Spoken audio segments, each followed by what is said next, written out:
Alam mga ka-journey, gawa tayo ng ng water system nila. So, kailangan natin ng nipple drinker. Tapos syempre, kailangan natin ng PVC. Gagamitin tayo ng barena. Syempre, at the same time, kailangan natin ng container. Yung container, yun yung ginagamit nila currently. So, yun yung gagamitin natin. Kung napansin nyo po, ito, yung blue na container. Pero, dadalawahin ho natin para ma-ensure na marami silang stock na tubig. So, syempre, gagamit tayo ng drill bit. Gamit tayong drill bit para butasin natin yung yung pipe. So sa ngayon, dalawa ang ilalagay ko per cubicle. So dalawa, since 5 to, so magiging 10. So gumamit tayo ng 3/4 na pipe. Hindi tayo gagamit ng 1/2 para mas marami yung stock ng tubig. So just stay tuned, tapos i-ano ko sa inyo, pakita ko sa inyo paano ginawa. Have a nice day. Handa lang natin yung mga gamit natin. Siyempre meron tayong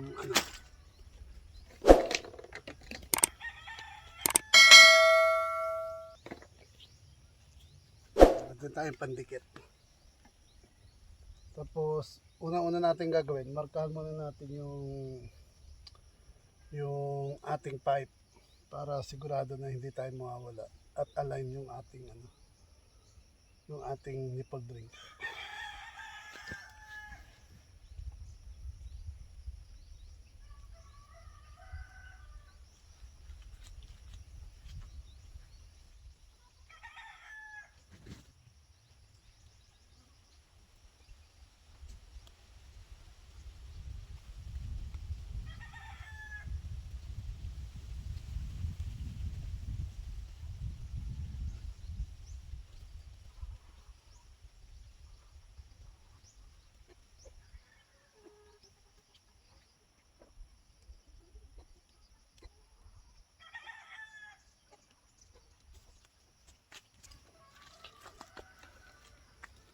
Nilakihan ko na po yung yung tubo. Binuo ko na po siya, yung tubo, para in case na magkaroon tayo ng expansion o magdagdag tayo ng nipple drinker, madali na.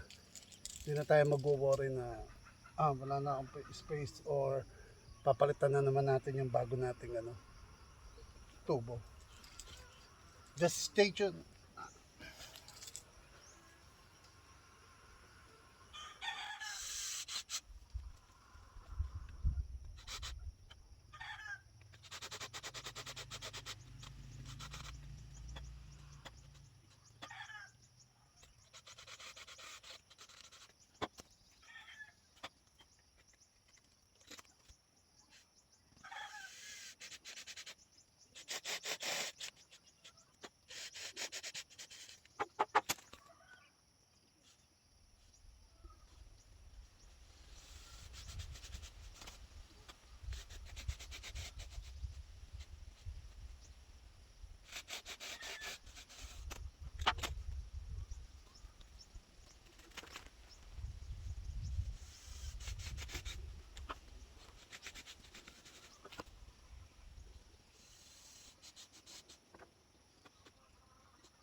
So napatasan na natin lahat.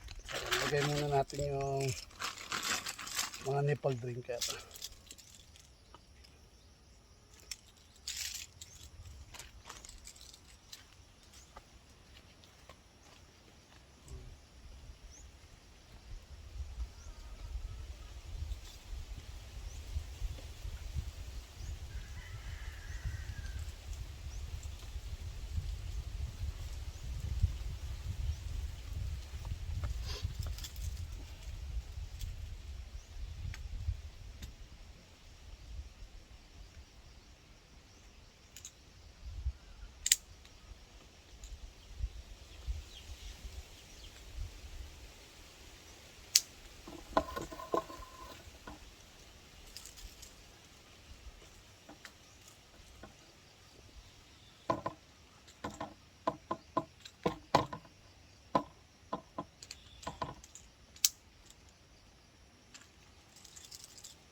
Madali lang pag-install nito mga ka-journey kasi complete set na siya, tapos click-clip mo na lang sa may butas.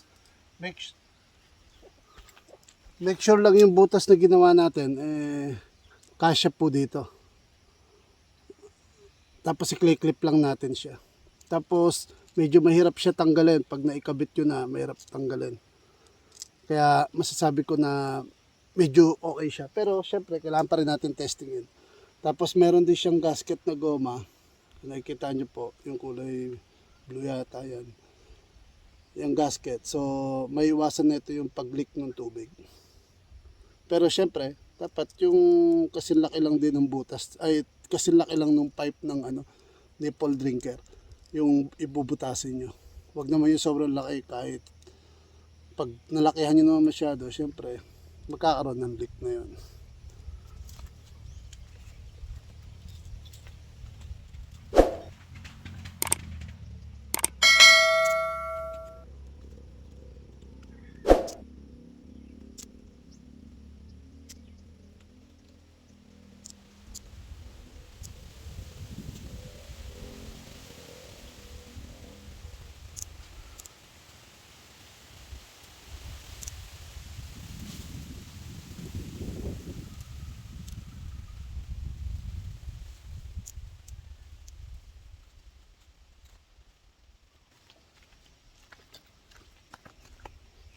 Testingin muna natin siya bago tayo bago natin gamitin yung pandikit.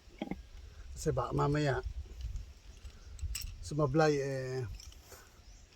mahirapan na tayo magpalit ng tubo.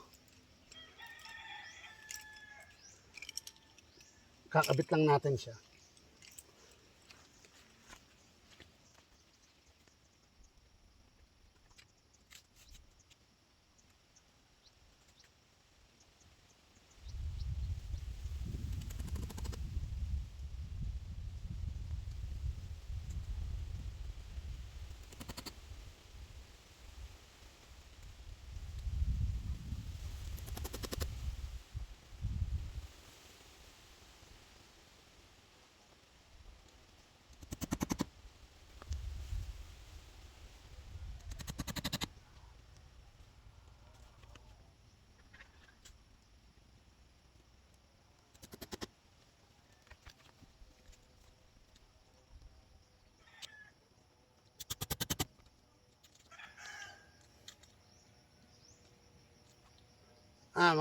Naikabit ko na yung tank, ay yung mga nipple drinker sa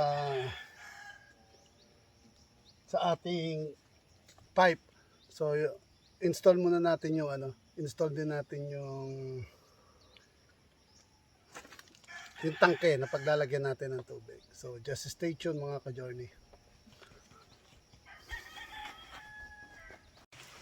Mga ka-journey, ito na-fix ko na yung tangke.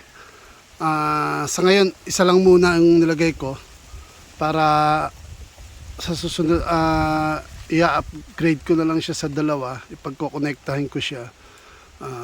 The main purpose lang natin is para maipakita ko sa inyo yung kung ayos ba yung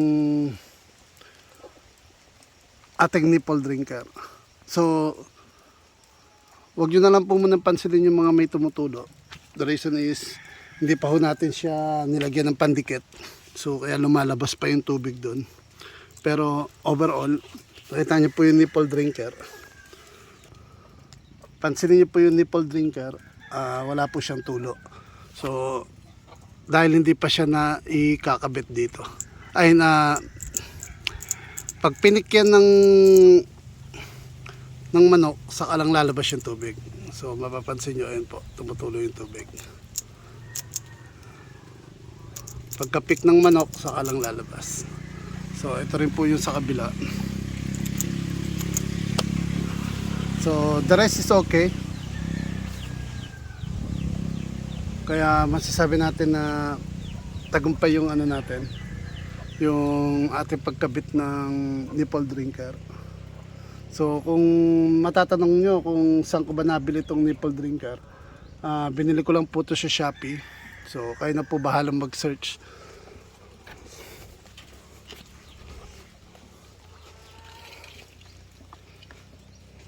Papansinin nyo po, tumutulo lahat siya. Ay, tumutulo.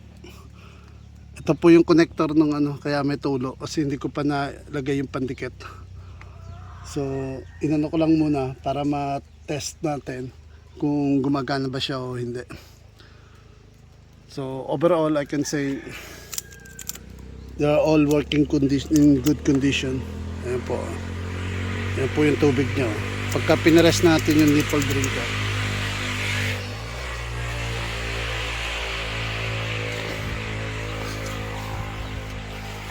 ayan po.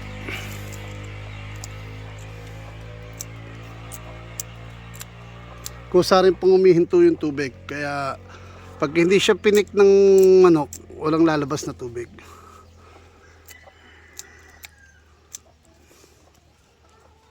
So pero ang suggestion ko sa inyo, bili kayo yung ano, ako kasi ito lang binili ko.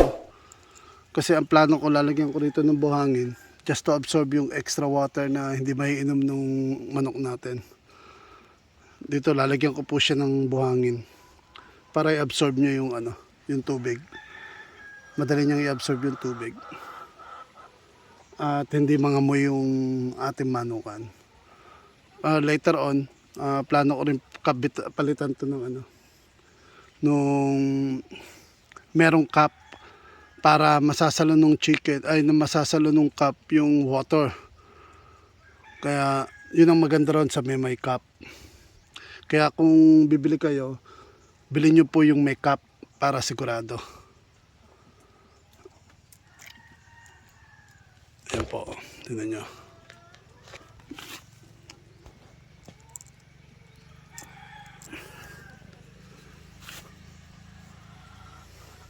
So kung may natutunan how to install the nipple drinker, pa-like na lang po and then comment na lang po kung meron kayong iba pang katanungan na pwede kong sagutin or may confusion sa inyo. And then sa mga hindi pa nakapag-subscribe, please do subscribe and just hit the notification bell para maging updated kayo sa mga video na aking i-upload. Thank you for watching. Have a nice day.